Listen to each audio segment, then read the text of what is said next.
let's head to the voicemail of Truth and Reason. Yeah, hi, this is Ron from Cleveland. What do you guys think is the chances of things changing with the current coaches and general manager we have?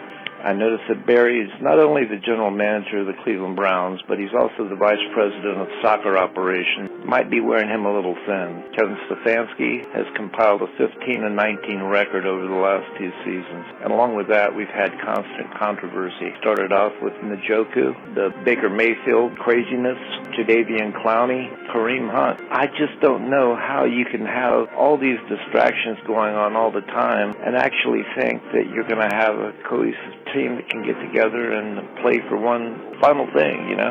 We're only one of 4 teams in the NFL that still hasn't been to the Super Bowl. And it seems like each year we hear the same rhetoric, oh, this is going to change, that's going to change, and hopefully we'll get there. But, you know, it seems like we're just beating a tired dog right now. It just seems like we need to start changing things at the top if we're going to get things changed at the bottom. Just tell me what you guys think about it. Thanks again. Love the Cleveland Browns. Woof. As always, appreciate all of the voicemails. Look at what the Browns have started at quarterback the last 2 years.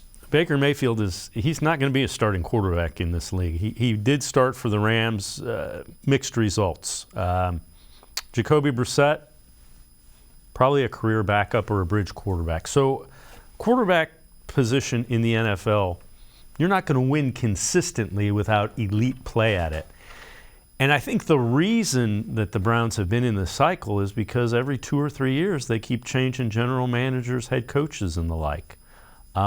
It doesn't give a pass for the last 2 years, but the answer isn't always get rid of the general manager and the head coach when you don't have a year that lives up to expectations. Yeah, I mean, every franchise has disappointment seasons. Every franchise has to deal with player drama and, you know, certain things. That's just life around the NFL. I mean, when you have a locker room of 50-plus guys, of course you're going to have drama. Of course you're going to have things like that. It's just the nature of the sport and the nature of, you know, having so many personalities in many different teams. But, yeah, I'm with you. I think it's not time to change a head coach, general manager. I mean, if they struggle again in 2023, maybe then you talk about getting a new head coach.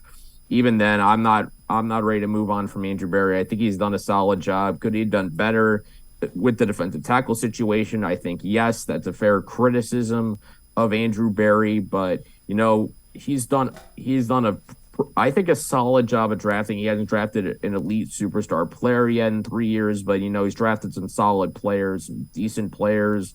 And ultimately, like you said, there's got to be some continuity in there. You got to give guys a chance to succeed. I know the Browns have kind of changed a lot of head coaches, general managers, but that's because they made bad hires from the start in most of those cases. So with these guys, they've had more success, I think, in 3 years that the Browns have had sustained, you know, ever since they've been back in the league in '99. So I think it's worth, you know, giving these guys another year at least to kind of see how things progress and, you know, trust in the people that you have in place if you're the Browns to, you know, turn things around. Trust that your offense is going to get things figured out, that Deshaun Watson is going to look like Deshaun Watson from Houston.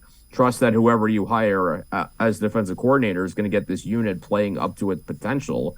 And if they do those things, then you're going to see success. I'd be completely stunned if you saw those two things and this team was still in the same place next season. Yeah, and again, I understand the point. You know, one of the original franchises, one of only 4 that hasn't been to the Super Bowl. I get it. 2 subpar seasons in a row. I get it. The answer isn't, you know, fire the guys at the top and go start all over. It may come to that. It's just not there at this point in time, I don't think.